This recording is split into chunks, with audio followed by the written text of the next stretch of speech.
Bonjour à tous et bienvenue dans l'écoute et le partage de ce message que je vais vous transmettre aujourd'hui. C'est toujours important d'être ensemble autour de la parole de Dieu et de permettre ainsi à l'Esprit de Dieu, je le crois, d'être à l'œuvre dans nos cœurs. Et je vous propose juste quelques instants de demander à Dieu sa grâce. Merci pour ta bonté, Seigneur. Merci de nous réunir autour de ta parole, de m'aider à partager, à apporter ce que tu veux et que chacune des auditrices et des auditeurs puisse être bénie et encouragée par ta parole. Nous nous attendons à toi et nous te remettons cet instant, Père, au nom de Jésus, nous te prions. Merci, Seigneur. Amen.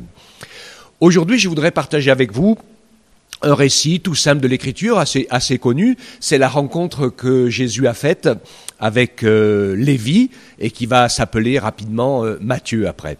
Donc nous allons faire une lecture dans l'évangile de Luc. J'ai pris le texte de Luc parce que il me semblait aussi relever quelque chose d'essentiel. Donc au chapitre 5, au verset 27, et dit donc après cela, Jésus sortit et il vit un publicain nommé Lévi qui était assis au lieu des péages. Jésus lui dit « Suis-moi ». Et laissant tout, il se leva et le suivit. Alors on va voir un petit peu la situation de cet homme, cette rencontre, et puis qu'est-ce qui va se passer. C'est vrai que on va l'appeler Matthieu maintenant, je vais l'appeler Matthieu tout le temps. Donc pour Matthieu, ça va être un moment incroyable. Alors on va parler un tout petit peu de sa vie passée et voir ensemble qu'en fait, sa vie passée, eh bien, elle ressemble à nos vies à nous. Quelle était la situation de Matthieu ? Il était donc péagé. On s'aperçoit qu'il y avait un certain nombre de personnes, puisque Israël était sous la domination de l'Empire romain, qui donc collaboraient avec l'Empire romain pour recevoir les taxes et les impôts. Donc ces gens étaient assez mal vus des autres juifs, bon, ça peut se comprendre, évidemment. Et donc ils étaient dans une situation particulière. Alors ce que je vais faire moi, dans ces simples mots, je vais juste en tirer un enseignement spirituel, vous allez comprendre sur chaque mot. Par exemple, je vais dire que Matthieu, au lieu de péage, il était assis. Alors, chacune des positions et chaque mot a sa place et son importance. Il était assis, ça me fait penser à quelqu'un donc qui est asservi et dépendant, il est assis à une table de péage. Il est asservi à une puissance étrangère. Dans l'Écriture, c'est très facile à faire le lien avec la réalité du monde spirituel dans lequel nous vivons, puisque nous, les hommes et les femmes qui sommes des pécheurs, nous sommes asservis à une puissance étrangère qui est le péché.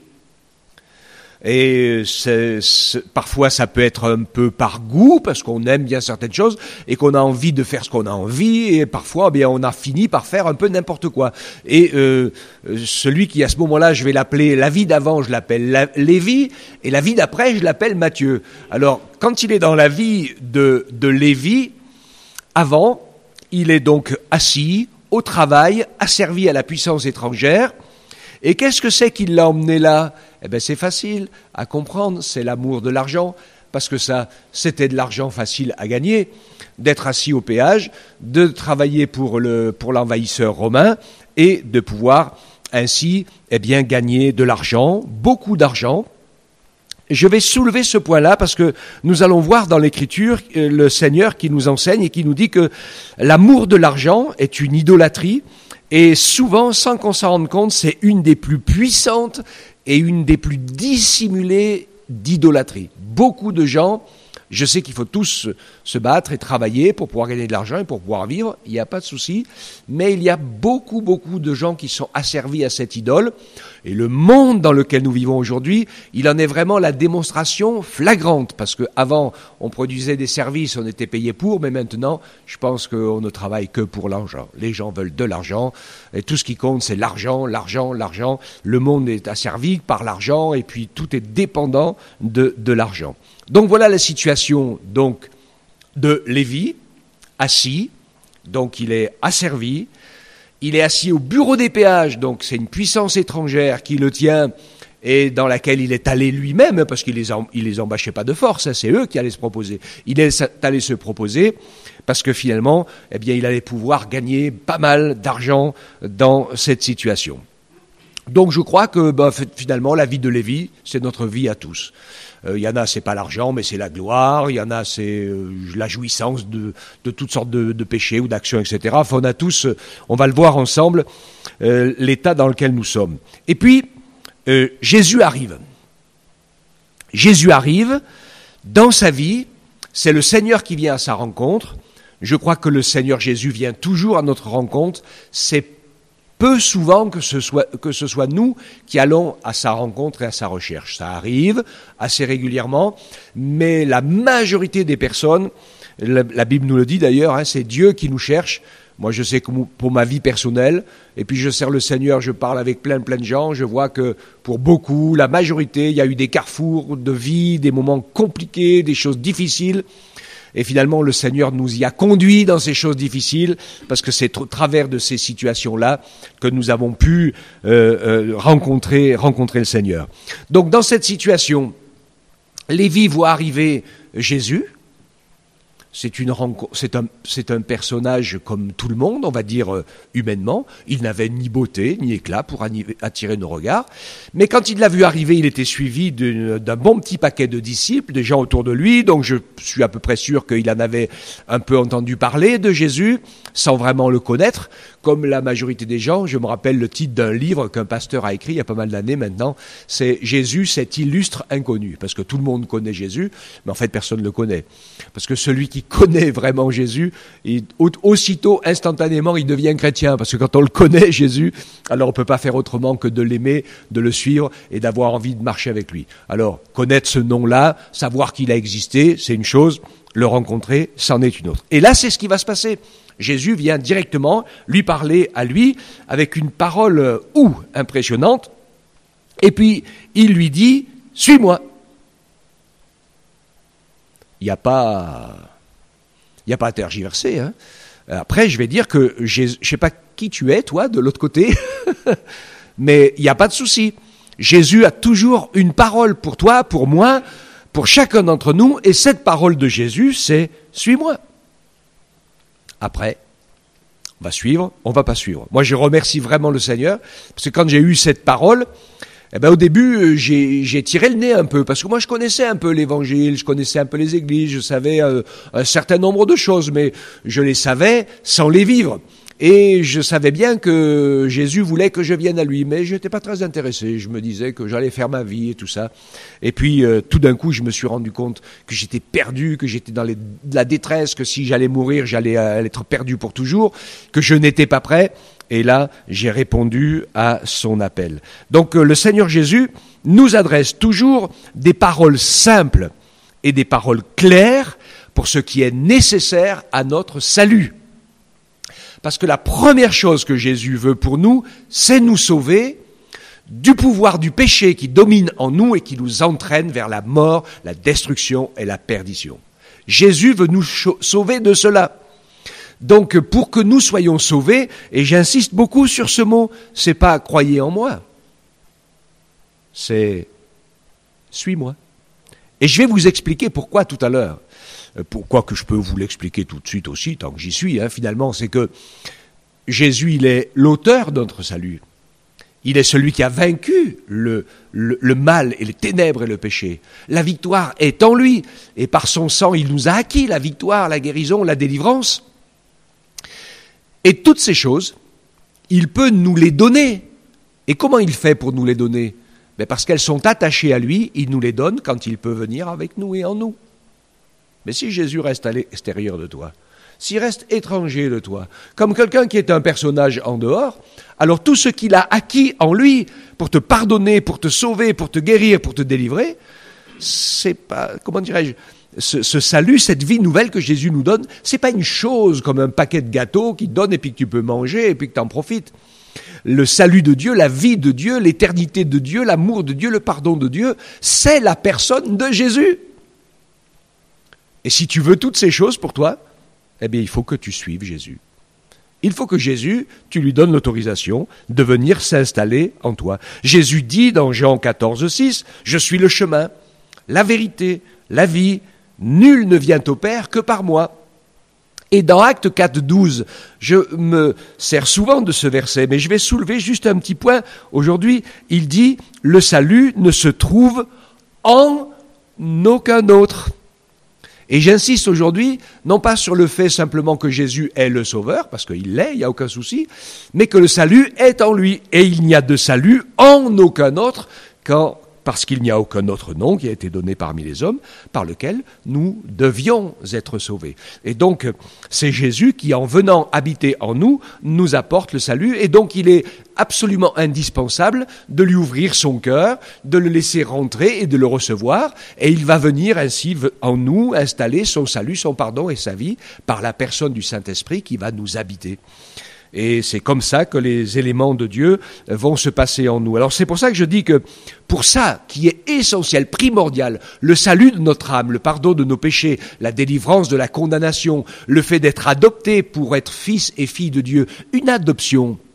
Il faut signer des papiers, il faut prendre l'enfant, l'amener dans sa maison, et il faut vivre avec et le considérer comme s'il était sorti de toi.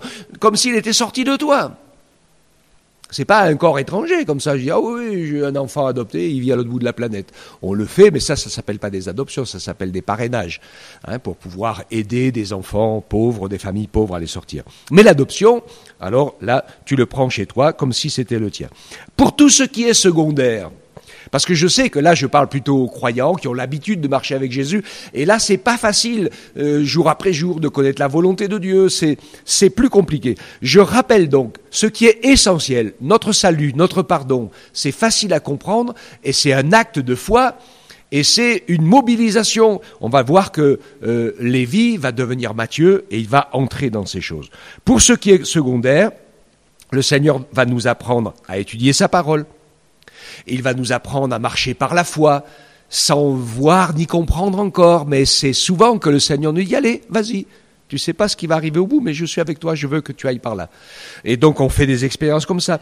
Le but de la volonté secondaire de Dieu, c'est notre transformation, la transformation de caractère, apprendre à vivre en communion avec Dieu par le Saint-Esprit, devenir ses amis intimes. Vous vous rappelez aussi ce verset de l'Écriture où Jésus dit « Je vous appelle plus serviteurs, je vous appelle amis », parce que les serviteurs leur donnent un ordre, fais le ménage, fais la vaisselle, va couper les arbres, etc.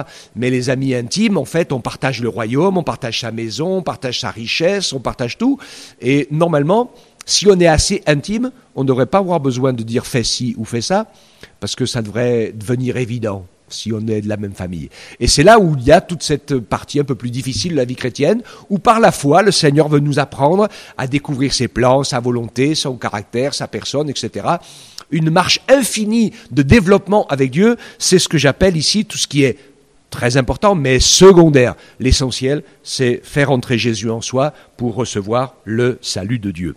Voilà tout ce qui est lié à la parole de Jésus pour toi, pour moi, cette parole qui dit « Suis-moi ».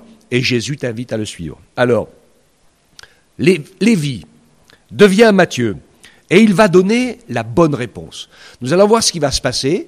Lévi reçoit cette parole, il croit cette parole et il obéit à cette parole et il nous est dit, laissant tout. Donc là, il va tourner la page. Bon, vous inquiétez pas, à l'époque, il n'y a pas besoin de lettre de licenciement. S'il veut plus être péagé, il dit qu'il veut plus être péagé, puis voilà, c'est terminé. Donc, il laisse tout. Et pour moi, donc, ça symbolise le principe de la repentance. C'est ce que la Bible dit, c'est ce que Jésus disait partout où il allait. Pierre, dans sa première prédication, repentez-vous. C'est quoi la repentance ? Eh bien, la repentance, c'est le regret de tous les péchés qu'on a commis, mais surtout, le regret de ce principe de vie d'avant, principe de vie pécheur, où j'étais tout le temps, partout, l'unique décideur de ce que j'avais à faire. Et là, c'est compliqué. Parce que le Dieu qui est un Dieu d'amour et un Dieu de relation, il veut nous apprendre quelque chose. La vie, l'amour, la relation, ça se passe dans l'interdépendance et pas l'individualisme. L'individualisme est le résultat du péché, qui fait que chacun va de son côté pour essayer de sauver sa peau. C'est quelque chose d'essentiel que l'adversaire a essayé de faire cela. Parce qu'en nous séparant comme ça, en l'essentiel, pour essayer de sauver sa peau, l'adversaire sait qu'il arrive à nous isoler Et quand il arrive à nous isoler, alors là, il peut nous croquer très facilement. C'est terrible. Donc ne nous laissons pas piéger. Donc Lévi, il laisse tout. C'est l'idée de la repentance. Il se lève et puis il abandonne son fauteuil de péager, il abandonne peut-être sa sécurité des revenus, etc., mais il change de principe de vie. Ensuite, il est dit, donc il laisse tout, il se lève. Il se lève, j'ai pris pour cela l'image de la conversion. La conversion dans la Bible, c'est faire demi-tour. Donc il va prendre le chemin de la foi. Il vivait selon son intelligence, selon ses réflexions, selon ses décisions, et là, eh bien, Matthieu prend le chemin de la foi. Il se lève et il va, par la foi, aller à la rencontre de Jésus. Croire en Jésus, c'est ça, se lever. C'est bien qu'il y croit s'il se lève pour quitter l'ancienne vie. Il se lève, il le croit. Il lui fait confiance, puisqu'il va abandonner son ancienne vie. Et il va le suivre tout entier. Il fait demi-tour dans sa vie et il va changer de principe de vie. Avant, il ne vivait que pour lui-même. Maintenant, il va vivre et suivre Jésus. Et il va même le recevoir dans sa maison. Ça me fait penser à la parole de notre personnage de la Bible, Zachée, où Jésus est allé aussi dans sa maison, et Jésus pouvait dire ensuite, le salut est entré aujourd'hui dans ta maison. Parce que si tu laisses rentrer Jésus dans ton cœur, dans ta maison qui est ta vie à toi, si tu laisses Jésus rentrer, alors le salut est entré. Donc il s'est levé, et puis, il a pris ce chemin de la foi, il a fait le demi-tour dans sa manière de vivre, et maintenant il va vivre avec la connaissance de Jésus, avec la communion avec le Seigneur, avec les autres apôtres, dans la prière. Il va construire une autre vie qui n'est plus une vie de dépendance et de bonheur égoïste, mais il va prendre une autre vie qui est une vie d'interdépendance, d'aide, d'association, de se soutenir les uns les autres, de travailler ensemble et de donner sa vie pour la cause de l'amour et de la vérité. Et puis il nous est dit donc, il le suivit. Et avec ce mot, il le suivit. Ici, c'est bien sûr le symbole de l'obéissance. Et je voudrais relever Éphésiens 2:10, cette parole qui nous dit « Car nous sommes son ouvrage, nous avons été créés en Jésus-Christ pour des bonnes œuvres que Dieu a préparées d'avance, afin que nous les pratiquions. » N'oublions jamais que Dieu qui a créé l'univers, qui a tout organisé, tout créé, tout ce qu'il a fait a un sens. Tout se tient ensemble. Tout est cohérent. Et nous, les êtres humains, eh bien, c'est la même chose. C'est le péché qui nous a séparés, qui nous a mis dans l'incohérence et dans la division, dans la guerre et dans la souffrance. Mais si on revient à la foi, eh bien, vous allez découvrir que Dieu vous a donné une vie avec des qualités, des talents et des dons pour que vous puissiez devenir vraiment vous-même, entrer dans votre ministère et accomplir tout ce que Dieu a préparé d'avance pour vous, qui la plupart du temps est, après l'adoration, la reconnaissance et l'amour pour Dieu, eh bien la plupart du temps, après, c'est de faire du bien aux autres, de bénir les autres avec les choses qu'il a mis en nous par nos talents naturels, par les dons du Saint-Esprit, par les connaissances, etc. Nous avons la possibilité de bénir en entrant dans les œuvres que Dieu a préparées d'avance. Je voudrais soulever quelque chose d'important ici, parce qu'il y a beaucoup de gens qui finalement ne se lèvent pas pour suivre Jésus, mais ils croient juste en Jésus pour pouvoir être pardonnés, sauvés et bénis. Et en fait, ils restent dans une espèce d'indépendance, ils veulent juste que Jésus soit une machine à distribuer les bénédictions. Mais ça ne marche pas comme ça, hein. Je vous l'ai dit, la vie de Dieu est attachée au Seigneur lui-même. Donc, Lévi, devenu Matthieu, tourne le dos à son ancien principe de vie où il vivait pour lui-même, et maintenant il va être avec Jésus en permanence. C'est une nouvelle alliance. C'est comme un mariage. Avant, il vivait pour lui-même. Maintenant, il va vivre avec et pour Jésus. Et je voudrais vous le dire, la clé du vrai bonheur, c'est d'avoir la communion avec le Saint-Esprit, parce que vient ainsi la paix, la joie, le pardon et la sécurité. Et puis la communion avec ceux qui nous entourent et qui sont de bonne volonté. Le bonheur y réside ici. Ne vous inquiétez pas, vous trouverez pas le bonheur dans la richesse et la jouissance des plaisirs du monde. Parce que vous allez batailler sans être heureux pour réussir à y arriver. Et quand vous allez enfin y arriver et que vous pourrez en jouir, vous serez vieux et vous n'aurez plus aucun intérêt pour en jouir, parce que de toute façon, vous laisserez tout, comme moi, on laissera tout et on sera obligé de partir. Donc il faut faire attention sur quoi on construit. Ne construisez pas sur le sable, sur les trucs de ce monde qui passent, qu'on peut aussi vite gagner qu'on peut perdre, ou alors que nous allons laisser parce que nous allons partir. mais construisons dans cette union avec le Seigneur Jésus, dans ce mariage spirituel, cette vie nouvelle où, en communion par le Saint-Esprit, eh bien, nous allons recevoir de Dieu cette vie qu'il nous donne. Et je termine avec cette conclusion, ce texte de Jean chapitre 8, les versets 34 à 36. Il dit en vérité, je vous le dis, leur répliqua Jésus, quiconque se livre au péché est esclave du péché. Or, l'esclave ne demeure pas toujours dans la maison, mais le Fils, il y demeure toujours. Alléluia. Donc notre maison à nous, eh bien c'est le ciel. C'est la présence de Jésus, c'est la présence du Saint-Esprit. Le Fils, il est de cette maison-là. Jésus, le Fils, il a quitté cette maison pour mourir à notre place, expier nos péchés, pour nous ouvrir la porte. Après, nous sommes des esclaves du péché et de ces choses de ce monde, ou alors nous acceptons Jésus comme notre sauveur pour qu'il nous adopte et nous devenons fils, et nous aussi, en devenant fils et filles, nous entrons dans la maison et nous sommes réellement libres. C'est ce que Jésus disait, si le Fils vous affranchit, vous serez réellement libres. La vraie liberté, c'est d'entrer par amour dans la vie nouvelle que le Sauveur nous propose à ses côtés. Devenir fils, habiter pour toujours avec lui, dans sa maison. Alléluia, ça c'est formidable. Il n'y a que ce chemin pour sortir de l'esclavage du péché. Autrement, il y aura toujours quelque chose qui dominera sur nous et qui nous mènera par le bout du nez. Ne serait-ce que les propres envies de notre propre corps. Vous savez que la majorité des êtres humains que nous sommes, quand nous suivons les envies de notre corps, c'est destructeur. Celui qui aime la nourriture, il va beaucoup manger, il va perdre la santé. Celui qui aime beaucoup boire, il va beaucoup boire, il va mourir. Celui qui aime fumer, se droguer, etc. C'est des choses qui nous emmènent à la destruction des années avant ce qui aurait pu arriver. Donc ne nous trompons pas de chemin. Le Seigneur le dit, si vous ne suivez pas Jésus, si nous ne sommes pas adoptés comme fils, nous sommes des esclaves du péché qui conduit à la mort. Et Dieu veut que vraiment on puisse vraiment le comprendre cela, que nous ne nous trompions pas. Je voudrais lire un dernier texte, il paraît un peu décalé, mais pourtant il a son importance, il est très très fort. Dans Matthieu chapitre 12 au verset 43, Jésus nous parle de quelqu'un qui a été délivré parce que son corps était habité par un esprit impur. Et l'esprit impur a été chassé, donc il est sorti de cet homme, parce que Jésus l'a chassé. Et cet esprit mauvais, il va dans les lieux arides cherchant du repos, puis il n'en trouve pas. Il dit, je vais retourner voir la maison d'où je suis sorti. Et qu'est-ce qui se passe? La maison d'où il est sorti, il la trouve vide, balayée et ornée. Parce que quand Jésus vient dans une vie pour sauver, pour pardonner, pour délivrer, il vide. Il oblige le malin à partir. Et puis il fait le ménage. Mais il ne nous oblige pas à faire venir le Saint-Esprit ou Jésus de force en lui. Ça, c'est à nous de le demander. Et de dire, Seigneur, je veux que ton esprit habite en moi. Parce que le Saint-Esprit, il possède personne. Il vient que si on le veut. Et si on ne fait pas ce qui lui plaît, il s'en va.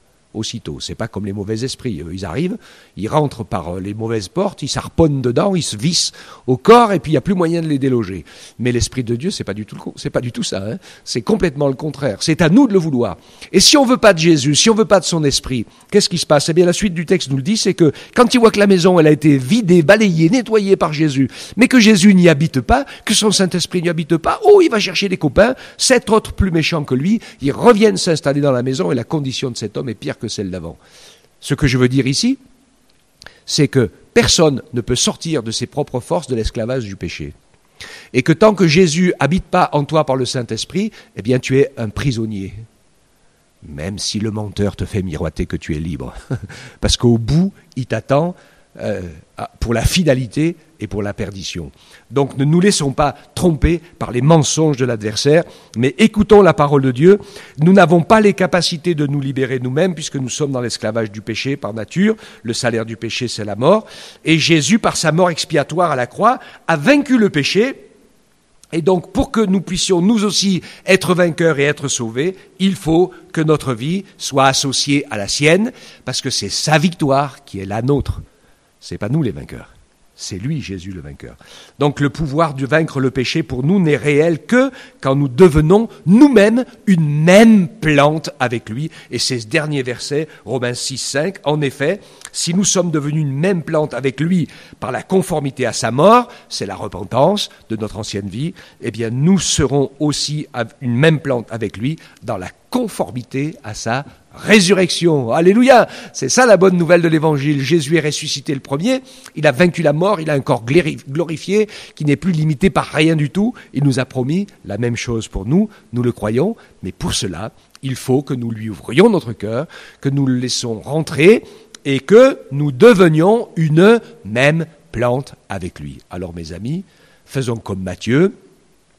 Nous l'avons vu ensemble, je le répète, il a tout laissé en se repentant, il s'est levé en abandonnant derrière lui sa vieille vie, comme l'aveugle qui a jeté son vieux manteau, et puis il a suivi Jésus et il est marché dans cette vie nouvelle, il est devenu serviteur, apôtre, il a annoncé la bonne nouvelle de l'Évangile et il a passé tout le reste de sa vie à bénir les autres, à annoncer le message du salut et à voir des hommes et des femmes changés, délivrés, guéris, sauvés par le Seigneur. Chers amis, c'est à cela que le Seigneur nous appelle. Il veut que nous puissions vivre avec lui une vie nouvelle. Que Dieu vous bénisse. Si vous êtes peut-être encore un peu Lévi, alors levez-vous, écoutez cet appel de Jésus qui te dit « Suis-moi » et devenez Matthieu, comme Matthieu, des enfants bénis et sauvés et rachetés par le Seigneur. Que le Seigneur vous bénisse et qu'il vous conduise dans cette belle vie nouvelle qui est la meilleure de toutes. Elle n'aura pas de fin. Que Dieu soit glorifié. Amen. On te bénit, Éternel, ton amour est si grand, ton pardon, ton salut si puissant, et ce que tu as accompli pour nous si merveilleux. Tous ces trésors est cachés en toi, et nous voulons entrer en toi pour les saisir par la foi. Merci de bénir tous les auditeurs, que nous puissions, Seigneur, devenir ces Matthieu qui se lèvent et qui te suivent, et qui permettent ainsi à ton Saint-Esprit de faire en nous tout ce que tu avais prévu dans tes desseins bienveillants. Merci de ta grâce, merci pour ta parole, merci pour ta main tendue, et je voudrais que tous la saisissent aujourd'hui, cette main que tu nous tends, et que nous ne la laissions pas passer, Seigneur, parce que c'est tellement beau et bon de t'appartenir, de te suivre et de marcher avec toi. Que ton beau nom soit béni, Père. Merci, Seigneur Jésus. Amen. Alléluia. Que Dieu vous bénisse tous.